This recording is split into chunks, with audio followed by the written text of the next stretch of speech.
শিক্ষার্থীদের বিক্ষোভে উত্তাল দেশ, বিভিন্ন স্থানে ছাত্রলীগ ও পুলিশের সঙ্গে আন্দোলনকারীদের সংঘর্ষ। রংপুর ও চট্টগ্রামে নিহত ৩। মুক্তিযোদ্ধারা যে দলেরই হোক তাকে সর্বোচ্চ সম্মান দিতে হবে বললেন প্রধানমন্ত্রী। দেশকে এগিয়ে নিতে গবেষণায় গুরুত্ব দেওয়ার তাগিদ। এবং অরাজনৈতিক ইস্যুকে রাজনৈতিক আন্দোলনে পরিণত করা হচ্ছে বললেন ওবায়দুল কাদের। যুক্তরাষ্ট্রের বক্তব্যের প্রতিবাদ জানালো বাংলাদেশ।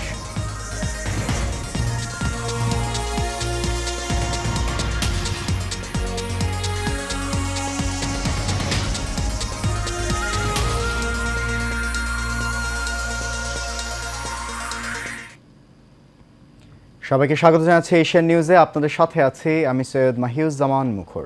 শুনছিলেন বিআরবি কেবল ইন্ডাস্ট্রিজ লিমিটেড সংবাদ শিরোনাম। যাচ্ছি পুরো খবরে। কোটা সংস্কারের এক দফা দাবি ও শিক্ষার্থীদের ওপর হামলার প্রতিবাদে সারা দেশে বিক্ষোভ করছে শিক্ষার্থীরা। সকাল থেকে বিভিন্ন সড়ক ও মহাসড়ক অবরোধ করে তারা। এদিকে এই কর্মসূচি চলাকালে বিভিন্ন স্থানে শিক্ষার্থীদের সঙ্গে পুলিশ ও ছাত্রলীগের সংঘর্ষ হয়েছে। এতে গুলিবিদ্ধ সহ আহত হন শতাধিক। প্রতিনিধিদের তথ্যছবিতে আরও জানাচ্ছেন অনুকৃতি আদিত্য। কোটা সংস্কারের এক দফা দাবি ও শিক্ষার্থীদের উপর হামলার প্রতিবাদে সকাল থেকে সড়ক অবরোধ করে বিক্ষোভ শুরু করেন শিক্ষার্থীরা। রাজধানীর নতুন বাজার এলাকায় কোটা সংস্কার আন্দোলনকারীদের সঙ্গে স্থানীয় ছাত্রলীগের ধাওয়া পাল্টা ধাওয়ার ঘটনা ঘটেছে। মেরুলবাড্ডা এলাকা ও বসুন্ধরা আবাসিক এলাকার সামনে সড়ক অবরোধ করে বিক্ষোভ শুরু করেন বেসরকারি বিশ্ববিদ্যালয়ের শিক্ষার্থীরা। বিক্ষোভ হয় মিরপুর, আগারগাঁ, যাত্রাবাড়ি, গুলিস্তান, মতিঝিল সহ রাজধানীর বিভিন্ন সড়কে। বগুড়ায় সরকারি আজিজুল হক কলেজ ক্যাম্পাসের আমচত্বর এলাকায় কোটা বিরোধীদের বিক্ষোভে ককটেল হামলা করে দুর্বৃত্তরা। এতে ৩ শিক্ষার্থী আহত হন। ঝিনাইদহে কোটা বিরোধী আন্দোলনকারী শিক্ষার্থীদের উপর ছাত্রলীগের হামলায় অন্তত ৫ জন শিক্ষার্থী আহত হয়েছেন। কুমিল্লায় সড়ক অবরোধ করে বিক্ষোভ শুরু করেন শিক্ষার্থীরা। কিশোরগঞ্জে কোটা আন্দোলনকারীদের সঙ্গে ছাত্রলীগের ধাওয়া পাল্টা ধাওয়া ও সংঘর্ষের ঘটনা ঘটেছে। এই সময় দুই পক্ষের অন্তত ১০ জন আহত হয়েছে। সীতাকুণ্ডে ঢাকা চট্টগ্রাম মহাসড়ক রেলপথ অবরোধ করেছে শিক্ষার্থীরা। এছাড়া রংপুর, কক্সবাজার, খুলনা, রাজশাহী, বরিশাল, কুষ্টিয়া সহ সারা দেশেই বিক্ষোভ করছেন শিক্ষার্থীরা। চাঁপাইনবাবগঞ্জে ২ ঘণ্টাব্যাপী বীরশ্রেষ্ঠ ক্যাপ্টেন মোহাম্মদ জাহাঙ্গীর সেতুর উপর কোটা আন্দোলনের পক্ষে সমাবেশ করছে চাঁপাইনবাবগঞ্জ পলিটেকনিক ইনস্টিটিউটের শিক্ষার্থীরা। এছাড়া মানিকগঞ্জে কর্নেল মালেক মেডিকেলের শিক্ষার্থীরাও বিক্ষোভ করেন। অনুকৃতি আদিত্য, এশিয়ান টেলিভিশন। দর্শক, এই মুহূর্তে আমাদের সহকর্মী বাদশাহ ওসমানী রংপুরে আছেন। ওনার কাছে আমরা সবশেষ তথ্য জানবো এই শিক্ষার্থীদের আন্দোলনের সবশেষ পরিস্থিতি নিয়ে। বাদশাহ, এই যে রংপুরে যে আন্দোলনরত যে শিক্ষার্থী একজন নিহত হয়েছে, তিনি কিভাবে নিহত হয়েছেন সেটা কি এখন পর্যন্ত জানতে পেরেছেন? সবশেষ পরিস্থিতি কি আমাদেরকে জানান। মুখর পরিস্থিতি খুবই ভয়াবহ। আমরা নিরাপদ আশ্রয়ের কারণে কিন্তু আমরা 3 তলা একটি ভবনে এসেছি। আপনি জানেন আমার পাশেই কিন্তু বেগম রোকেয়া বিশ্ববিদ্যালয়ের প্রাচীরের ভেতরেই কিন্তু ছাত্ররা হামলা করছে। এখানে পুলিশের প্রতি হামলা চলছে, পুলিশও কিন্তু গুলি করছে। রাস্তায় বিপুল সংখ্যক এখানে কোটা আন্দোলনকারী ছাত্ররা রয়েছে। তারা কিন্তু এখানে আমরা যেটা জানতে পেরেছি যে ইতিমধ্যে আমরা বলেছি যে এখানে আবু সাইদ নামে এক শিক্ষার্থী, সে ছিল এখানকার বিশ্ববিদ্যালয়ের সমন্বয়ক কোটা আন্দোলনকারীদের পক্ষে। সে ইংলিশ বিভাগের ছাত্র ছিল। সে স্থানীয় ছেলে হওয়ার কারণে এখানে আরও লোকজন এসে এখানে কিন্তু আমরা অনেক ভাঙচুর করেছে। কয়েকটি পুলিশের গাড়িতে তারা আগুন দিয়েছে, প্রাইভেট গাড়িতে তারা আগুন দিয়েছে। এখন দেখতেই পাচ্ছেন যে অবস্থা খুব ভয়াবহ। এখানে আমাদের বেশ কয়েকজন সাংবাদিক এখন হাসপাতালে। তারা এখানে সময় টেলিভিশন থেকে শুরু করে বেশ কয়েকটি ক্যামেরা ভাঙচুর করা হয়েছে। স্থানীয় পত্রিকা এবং অনলাইনে অনেক সাংবাদিককে তারা বেধড়ক পিটিয়েছে। এখানকার যারা আন্দোলন করার শিক্ষার্থী এবং এখানে যারা কোটার বিরুদ্ধে যারা অবস্থান নিয়েছে তারাও কিন্তু এখানে আন্দোলন করা ছাত্ররা মিলিত হয়ে কিন্তু আন্দোলন আমাদের হামলা করেছে সাংবাদিকের উপর। এখন কিন্তু আমরা পুলিশকে দেখা পাচ্ছি না। এখানে যে পুলিশ আশ্রয় নিয়েছিল সব ছাত্র একত্রিত বিশ্ববিদ্যালয়ের ভেতরে ঢুকে কিন্তু তারা পুলিশের উপর হামলা চালাচ্ছে, গুলি চলতেছে আমরা শুনতে পাচ্ছি। তার সবাই এখন নিরাপদ আশ্রয় থাকলেও যদি মিডিয়া কর্মীরা এবং পুলিশকে কিন্তু রাস্তায় কোথাও পুলিশ এখানে নেই। যদি টুকটাক যারা 2-1টি যানবাহন আমরা অটো দেখতে পাচ্ছি, 2-1টি সাইকেল দেখতে পাচ্ছি, তারা কিন্তু এই কোটা আন্দোলনের পক্ষে হয়তো বা তারা দেখার জন্য অনেকে এসেছে। কিন্তু পরিস্থিতি ভয়াবহ রংপুরের। আমরা একটু আগেই খোঁজ নিয়ে দেখেছি যে এখানে রেল লাইন অবরোধ করা হয়েছে লালবাগ মোড়েই, ওখানে কারমাইকেল কলেজের স্টুডেন্ট রয়েছে, এখানে পলিটিক্যালের ইনস্টিটিউট রয়েছে, এখানে কলেজিয়েট স্কুল, এখানে রংপুরে বিশেষ করে বড় বড় যে স্কুলগুলো রয়েছে সেখানকার স্টুডেন্টও কিন্তু মাঠে নেমেছে। এখানে হাজার হাজার শিক্ষার্থী তারা বলছেন যে আমাদের এই কোটার যে যৌক্তিক আন্দোলন, সরকার যদি আমাদের আন্দোলন মেনে নেয়, এই কোটা যদি সংস্কার করে তবে আমাদের আন্দোলন থামবে। তাদের একটাই দাবি যে আমরা সরকারের বিপক্ষে না, আমরা মুক্তিযুদ্ধের বিপক্ষে না। তাদের বক্তব্য আমরা মুক্তিযোদ্ধা এবং মুক্তিযোদ্ধাদের পক্ষে, কিন্তু কোটা সংস্কার করে মেধার ভিত্তিতে আমাদেরকে এই সুযোগ দেওয়া হবে, এটাই তাদের আন্দোলন। তারা বলছেন যে আমরা সংস্কার চাই, এবার এই সংস্কার যদি না হয় সেক্ষেত্রে কিন্তু আমরা আমাদের আন্দোলন চালিয়ে যাব। যেহেতু আমাদের ভাই মারা গেছে, আমরা এখন আর ফিরে যাব না। তারা বলছেন যারা তাদের নিহত হয়েছে, যাদের মাধ্যমে তারা বিচার দাবি করেছেন। এখানে পুলিশের পক্ষ থেকে বলা হয়েছে যে এখানে টিয়ার শেল, যেহেতু পুলিশ তাদের জীবন রক্ষায়, জানমাল রক্ষায় তারা টিয়ার শেল ছুড়েছে, সেক্ষেত্রে হয়তোবা কোথায় কি হয়েছে এটা পুলিশ এখনও সেরকম আমরা বক্তব্য পুলিশের নিতে পারিনি, যেহেতু পুলিশ এখানে এখন নেই। এখন আমরা দেখতে পেয়েছি যে আমার রাস্তাঘাট থেকে শুরু করে রংপুর শহরটি কিন্তু অচল হয়ে গেছে। এখানে আমরা খোঁজ নিয়ে দেখেছি যদিও পর্যাপ্ত পুলিশ মোতায়েন করা হয়েছে মেট্রোতে, তারপরেই কিন্তু আমরা বিভিন্ন সড়কে দেখেছি, বিভিন্ন এখানে ছাত্রদের যে অবস্থান দেখেছি, তারা এখন বলছেন যে এখানে দলমত নির্বিশেষে আমরা যেহেতু কোটার পক্ষে তারা পক্ষে লাঠি সোটা নিয়ে এখনও অবস্থান করছে। আপনারা দেখতেই পাচ্ছেন যে এখানে তারা রাস্তার পাশে এখানে কারমাইকেল এবং বেগম রোকেয়া বিশ্ববিদ্যালয়, তারা কিন্তু এই পাশাপাশি কলেজ হওয়ার কারণে এবং পাশাপাশি কলেজিয়েট স্কুল অ্যান্ড কলেজ, 3টি কলেজ হওয়ার কারণেই কিন্তু এখানে স্টুডেন্টের সংখ্যা বেশি এবং তারা অবস্থান করছেন। তারা যে কোনো সময় আবারও বড় ধরনের ঘটনা ঘটতে পারে এখানকার ছাত্ররা জানিয়েছেন, এবং পুলিশও তারা বাহিরে অবস্থান করছেন, ক্যাম্পাসের ভিতরে কিন্তু এখন যে সাংবাদিক রয়েছেন তারা আটকা পড়ছেন, তারাও সাহায্য চাচ্ছেন পুলিশের এবং স্থানীয়দের তাদের বের হওয়ার জন্য। সব মিলিয়ে কিন্তু রংপুরের পরিস্থিতি খুব ভয়াবহ মুখর। বাদশাহ, আপনাকে অনেক ধন্যবাদ এবং আপনি নিরাপদে থাকুন সেখানে। আমাদের সহকর্মী বাদশাহ ওসমানী রংপুর থেকে জানাচ্ছেন সেখানকার সবশেষ তথ্য। এদিকে রংপুর বেগম রোকেয়া বিশ্ববিদ্যালয়ে কোটা আন্দোলনকারী শিক্ষার্থীদের লক্ষ্য করে ছোড়া পুলিশের গুলিতে আবু সাইদ নামে একজন শিক্ষার্থী মৃত্যু হয়েছে। এ সময় ত্রিমুখী সংঘর্ষে সাংবাদিক, পুলিশ সহ 250 শতাধিক শিক্ষার্থী আহত হয়েছেন। আজ দুপুর 2টার দিকে বেগম রোকেয়া বিশ্ববিদ্যালয়ের প্রধান ফটক ও পার্ক এবং নগরীর খামারের মোড় এলাকায় কোটা আন্দোলনকারীদের সাথে দফায় দফায় ছাত্রলীগ ও পুলিশের ত্রিমুখী সংঘর্ষ হয়। এ সময় পুলিশের গুলিতে বেগম রোকেয়া বিশ্ববিদ্যালয়ের ইংরেজি বিভাগের 12 ব্যাচের শিক্ষার্থী আবু সাইদ আহত হলে তাকে উদ্ধার করে রংপুর মেডিকেল কলেজ হাসপাতালে ভর্তি করা হয়। পরে চিকিৎসক তাকে মৃত ঘোষণা করেন। এদিকে চট্টগ্রামে কোটা সংস্কারের দাবিতে আন্দোলনরত শিক্ষার্থীদের সঙ্গে ছাত্রলীগ ও যুবলীগের সংঘর্ষে 2 জন নিহত হয়েছেন। তাদের মরদেহ চট্টগ্রাম মেডিকেল কলেজ হাসপাতালে মর্গে রয়েছে।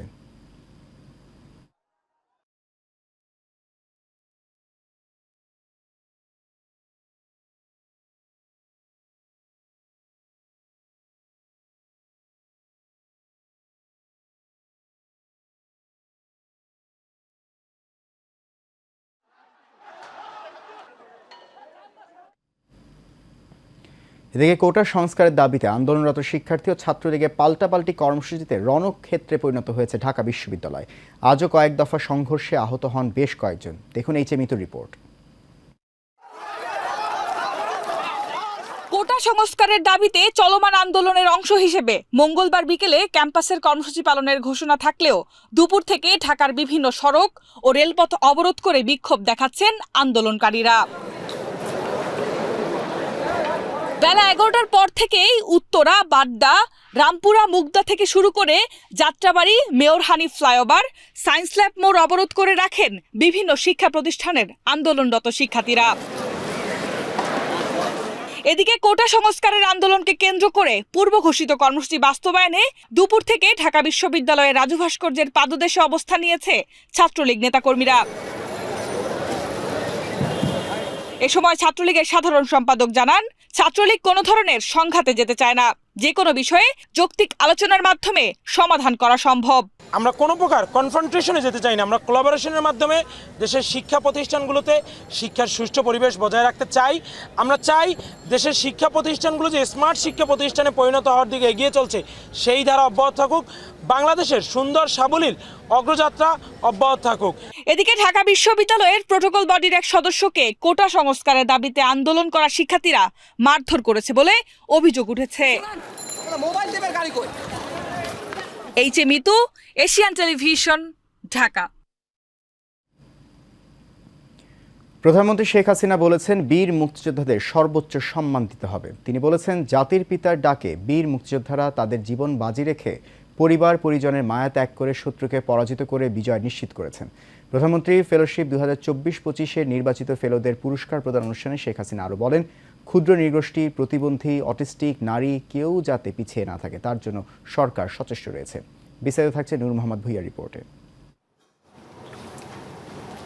প্রধানমন্ত্রী ফেলোশিপ 2024-25-এর নির্বাচিত ফেলোদের জন্য প্রধানমন্ত্রীর কার্যালয়ে পুরস্কার প্রদান অনুষ্ঠানের আয়োজন করা হয়। অনুষ্ঠানে 50 জনকে অ্যাওয়ার্ড প্রদান করেন প্রধানমন্ত্রী শেখ হাসিনা। এ সময় প্রধানমন্ত্রী বলেন, যুদ্ধ বিধ্বস্ত দেশে মেধাবীদের জন্য কাজ করেছেন জাতির পিতা, তাই দেশকে এগিয়ে নিতে গবেষণার গুরুত্ব দেবার তাগিদ সরকার প্রধানের। একটা যুদ্ধবিধ্বস্ত দেশ যেখানে কোনো রিজার্ভ মানি নেই, কারেন্সি নোট নেই, রাস্তাঘাট, পুল, ব্রিজ, স্কুল, কলেজ সব কিছুই বিধ্বস্ত, শূন্য হাতে তিনি যাত্রা শুরু করেছিলেন ধ্বংসস্তূপের উপর দাঁড়িয়ে। ঠিক সে সময় আবার সকল প্রাথমিক বিদ্যালয়গুলি জাতীয়করণ করে দেন। শিক্ষকদের সরকারি চাকরির মর্যাদা দিয়ে তিনি শিক্ষাকে গুরুত্ব দেন। মুক্তিযোদ্ধাদের অবদানের কথা স্মরণ করে প্রধানমন্ত্রী বলেন, মুক্তিযোদ্ধারা যে দলেরই হোক তাকে সর্বোচ্চ সম্মান দিতে হবে। নিজের জীবন দিয়ে, রক্ত দিয়ে এবং অনেকেই পঙ্গুত্ব বরণ করে এই দেশকে স্বাধীন করে বিজয় এনে দিয়েছে, শত্রুকে পরাজিত করে বিজয় এনে দিয়েছে। কাজে সেই ক্ষেত্রে আমি মনে করি তাদের সম্মানটা সর্বোচ্চ থাকবে। যে কারণে একসময় তারা অবহেলিত ছিল, আমি আসার পর থেকে তাদের সব ধরনের সহযোগিতা করেছি এবং গর্ব করে যেন তারা বলতে পারে যে আমি মুক্তিযোদ্ধা। আমার মতামতের সাথে নাও থাকতে পারে, আমার দলে নাও থাকতে পারে, কিন্তু তারপরেও সে মুক্তিযোদ্ধা। কাজে আমার কাছে সবাই সম্মানিত। যে চেতনা নিয়ে দেশ স্বাধীন হয়েছিল সেটি বঙ্গবন্ধু হত্যার পর অনেক দূরে চলে গেছে আখ্যা দিয়ে সরকার প্রধান বলেন, বঙ্গবন্ধু হত্যাকারীদের বিভিন্ন দূতাবাসে চাকরি দেন জিয়া। 15 আগস্টের পরে যারা জাতির পিতা বঙ্গবন্ধু শেখ মুজিবের খুনি, তাদের যাতে বিচার হবে না বলে একটা আইন পাশ করে দেওয়া হয়, ইনডেমনিটি অর্ডিন্যান্স জারি করা হয়, বিচারের পরিবর্তে তাদেরকে পুরস্কৃত করা হয় এবং জেনারেল জিয়াউর রহমান তাদেরকে বিভিন্ন দূতাবাসে চাকরি দেয়। অনেক দেশ কিন্তু তাদের অনেককে গ্রহণও করেনি, কিন্তু তাদেরকে সেভাবে প্রতিষ্ঠিত করা হয়, রাজনৈতিকভাবে তাদের প্রতিষ্ঠা করা হয়। কোনো অঞ্চলের মানুষ যেন পিছিয়ে না পড়ে সে লক্ষ্যে কাজ করছে সরকার জানিয়ে শেখ হাসিনা বলেন, বিজয়ী জাতি হিসেবে বিশ্ব দরবারে মাথা উঁচু করে দাঁড়াবে বাংলাদেশ। 15 বছর বা 20 বছর আগের বাংলাদেশ না, এখন একটা পরিবর্তন হয়েছে, বদলে যাওয়া বাংলাদেশ, কিন্তু এটাকে ধরে রাখতে হবে। সেই জন্য নূর মোহাম্মদ ভুইয়া, এশিয়ান টেলিভিশন, ঢাকা। সড়ক পরিবহন ও সেতু মন্ত্রী ওবায়দুল কাদের বলেছেন, আজকে যে কোটা সংস্কার আন্দোলন চলছে এই আন্দোলনেরও নেতৃত্ব নিয়েছে তারেক রহমান। একটা অরাজনৈতিক ইস্যুকে রাজনৈতিক আন্দোলনে পরিণত করতে চক্রান্ত চলছে বলেও জানান তিনি। এদিকে পররাষ্ট্রমন্ত্রী ডক্টর হাসান মাহমুদ বলেছেন, যারা রাজাকার পক্ষে স্লোগান দিয়েছে তারা মুক্তিযুদ্ধের চেতনাকে ধারণ করে না। আরও জানাচ্ছেন শেখ সোহাগ। আওয়ামী লীগ সভাপতির ধানমন্ডির কার্যালয়ে সমসাময়িক বিষয় নিয়ে সংবাদ সম্মেলনের আয়োজন করা হয়। এতে সাংবাদিকদের বিভিন্ন প্রশ্নের জবাব দেন আওয়ামী লীগের সাধারণ সম্পাদক ওবায়দুল কাদের। কোটা সংস্কার আন্দোলন, এ সময় তিনি বলেন, কোটা আন্দোলনের একটি অংশ রাজাকারের পক্ষে, এটা স্পষ্ট। এর পিছনে রয়েছে বিএনপি ও জামাত। এই কোটা সংস্কার আন্দোলনেরও নেতৃত্ব নিয়েছেন সে লন্ডনের দণ্ডপ্রাপ্ত পলাতক আসামি তারেক রহমান। তার দল বিএনপি প্রকাশ্যে সমর্থন দিয়েছে। একটা অরাজনৈতিক ইস্যুকে সমর্থন দিয়ে রাজনৈতিক আন্দোলনে রূপ দেওয়ার চক্রান্ত তারা করছে। তারেক রহমান প্রতিনিয়তই বাংলাদেশে 2013, 14, 15 সালের মতো, 2018 সালের মতো আবারও এই আন্দোলনকে রাজনৈতিক আন্দোলনে পরিণত করার জন্য আজকে বিভিন্ন অপশক্তিকে লেলিয়ে তারেক রহমান লন্ডন থেকে নির্দেশনা দিচ্ছে, বিএনপি জামাতের ক্যাডাররা জোর করে ছাত্রদের আন্দোলনে নামতে চাপ দিচ্ছে। উল্লেখ করে তিনি বলেন, প্রধানমন্ত্রীর বক্তব্য বিকৃত করে উপস্থাপন করা হচ্ছে। সরকারকে উৎখাত করার জন্য দেশে বিদেশে নানান চক্রান্ত চলছে। আজকে দেশের প্রধানমন্ত্রী সংবাদ সম্মেলনে যে বক্তব্য দিয়েছে সেটাকেও বিকৃতভাবে উত্থাপন করা হচ্ছে এবং আদালতের রায় বল প্রয়োগের মাধ্যমে পরিবর্তন করার চেষ্টা হচ্ছে। এসবের পেছনে একটি মতলবী মহল আছে। এদিকে বঙ্গবন্ধুর কন্যা শেখ হাসিনার কারাবন্দী দিবস উপলক্ষে তেজগাঁও ঢাকা জেলা আওয়ামী লীগের কার্যালয়ে এক আলোচনা সভায় পররাষ্ট্রমন্ত্রী হাসান মাহমুদ বলেন, যারা রাজাকারের পক্ষে স্লোগান দিয়েছে তারা মুক্তিযুদ্ধের চেতনা ধারণ করে না। যারা এই রাজাকারের পক্ষে স্লোগানের নেতৃত্ব দিয়েছিল তাদেরকে চিহ্নিত করা হচ্ছে। আমি দৃঢ়ভাবে মনে করি, যারা এইভাবে রাজাকারের পক্ষে স্লোগান দিয়ে রাষ্ট্রবিরোধী অবস্থান নিয়েছে তাদের বিরুদ্ধে ব্যবস্থা গ্রহণ করা জরুরি। পররাষ্ট্রমন্ত্রী আরও বলেন, কোটার বিষয়ে সুপ্রিম কোর্টের নিষ্পত্তি না হওয়া পর্যন্ত সরকারের কিছুই করার নেই। দেশে বিশৃঙ্খলা সৃষ্টি করবে সেটি আওয়ামী লীগের নেতাকর্মীরা বরদাস্ত করবে না। শেখ সোহাগ, এশিয়ান টেলিভিশন, ঢাকা। সরকারি চাকরিতে কোটা ব্যবস্থা সংস্কারের দাবিতে 2 জন নিহতের তথ্য দিয়ে মার্কিন যুক্তরাষ্ট্র যে বক্তব্য দিয়েছে তার প্রতিবাদ জানিয়েছে বাংলাদেশ। আজ এক বিবৃতিতে এই প্রতিবাদ জানায় পররাষ্ট্র মন্ত্রণালয়ের মুখপাত্র সেহেলি সাবরিন। লিখিত বক্তব্যে তিনি বলেন, যুক্তরাষ্ট্রের পররাষ্ট্র মন্ত্রণালয়ের মুখপাত্র ম্যাথিউ মিলারের প্রতিক্রিয়ায় আমরা অত্যন্ত হতাশ। এমন ভিত্তিহীন অযাচাইকৃত তথ্যের ব্যবহার সহিংসতা বাড়াতে পারে এবং বাংলাদেশ সরকারের প্রচেষ্টাকে দুর্বল করতে পারে বলেও জানান তিনি। Does not have any place in democracy and politics. We have recently witnessed with horror an attempt on the life of former US President Donald Trump during a peaceful rally in Pennsylvania, USA. We are deeply concerned by the incident. Such violence runs against the core values of democracy. The Honorable Prime Minister and the Honorable Foreign Minister of Bangladesh have separately condemned the attack and sighed relief, learning that Mr. Trump was safe and recovering. To uphold democracy and democratic values, we are committed to work together with the US. যাচ্ছে ভিন্ন প্রসঙ্গে। ভান্ডারিয়া উপজেলা বঙ্গবন্ধু সৈনিক লীগের 51 সদস্য বিশিষ্ট committee ঘোষণা করেছেন বঙ্গবন্ধু সৈনিক লীগের কেন্দ্রীয় কমিটির সভাপতি বীর মুক্তিযোদ্ধা আলহাজ হারুন রশিদ সিআইপি। নবগঠিত কমিটিতে সভাপতি হয়েছেন মোহাম্মদ জালাল উদ্দিন ও সাধারণ সম্পাদকের দায়িত্ব পেয়েছেন মোহাম্মদ মেহেদি হাসান কবির মুন্সি। এ সময় বঙ্গবন্ধু সৈনিক লীগকে সুসংগঠিত করার পাশাপাশি আওয়ামী লীগের আদর্শ মেনে সততার সঙ্গে রাজনীতি করার নির্দেশ দেন বঙ্গবন্ধু সৈনিক লীগের কেন্দ্রীয় কমিটির সভাপতি। আগামী 3 বছরের জন্য এই কমিটি ঘোষণা করা হয়। এ সময় কেন্দ্রীয় কমিটির নেতাকর্মীরা উপস্থিত ছিলেন।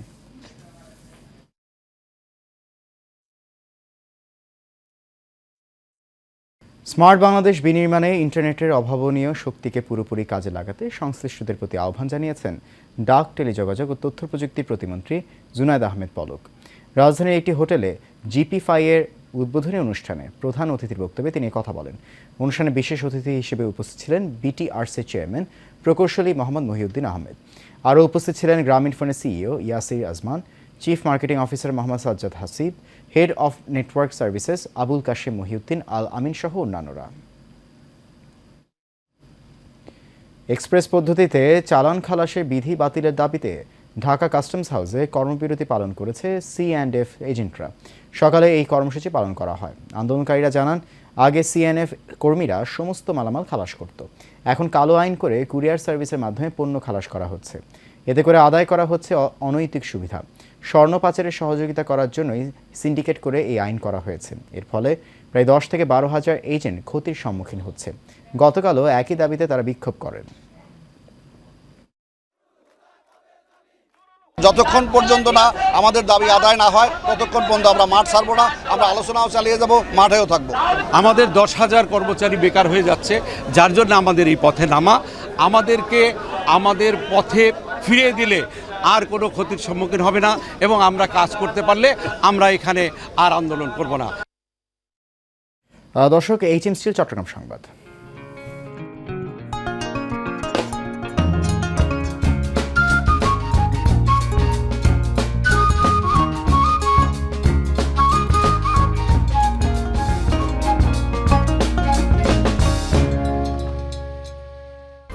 HM Expert B500 CWR স্বাধীনতার সুবর্ণ জয়ন্তীতে নতুন বাংলাদেশ গড়ার প্রত্যয়। HM Steel B500 CWR।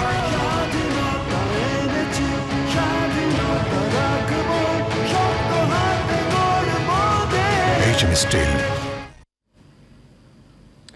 মাদকদ্রব্য নিয়ন্ত্রণ অধিদপ্তর ও আর্ম পুলিশ ব্যাটালিয়নের যৌথ অভিযানে চট্টগ্রাম শাহ আমানত আন্তর্জাতিক বিমানবন্দরে অভিযান চালিয়ে প্রায় 4 কেজি কোকেন সহ একজন বিদেশি নাগরিককে গ্রেফতার করা হয়েছে। চট্টগ্রাম বিভাগীয় কার্যালয়ে সংবাদ সম্মেলনে তথ্য জানিয়েছেন মাদকদ্রব্য নিয়ন্ত্রণ অধিদপ্তরের মহাপরিচালক খন্দকার মুস্তাফিজুর রহমান। লিখিত বক্তব্যে তিনি বলেন, 3 কেজি 900 গ্রাম কোকেন সহ স্টাসিয়া শান্তে নামে একজন নাইজেরিয়ান নাগরিককে গ্রেফতার করা হয়েছে। সংবাদ সম্মেলনে উপস্থিত ছিলেন অতিরিক্ত মহাপরিচালক মোহাম্মদ মনিরুল ইসলাম।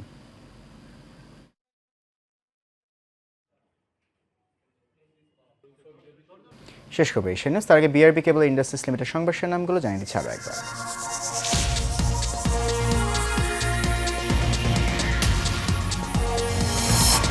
শিক্ষার্থীদের বিক্ষোভে উত্তাল দেশ, বিভিন্ন স্থানে ছাত্রলীগ ও পুলিশের সঙ্গে আন্দোলনকারীদের সংঘর্ষ। রংপুর ও চট্টগ্রামে নিহত 3। মুক্তিযোদ্ধারা যে দলেরই হোক তাকে সর্বোচ্চ সম্মান দিতে হবে বললেন প্রধানমন্ত্রী। দেশকে এগিয়ে নিতে গবেষণায় গুরুত্ব দেওয়ার তাগিদ। এবং অরাজনৈতিক ইস্যুকে রাজনৈতিক আন্দোলনে পরিণত করা হচ্ছে বললেন ওবায়দুল কাদের। যুক্তরাষ্ট্রের বক্তব্যের প্রতিবাদ জানালো বাংলাদেশ।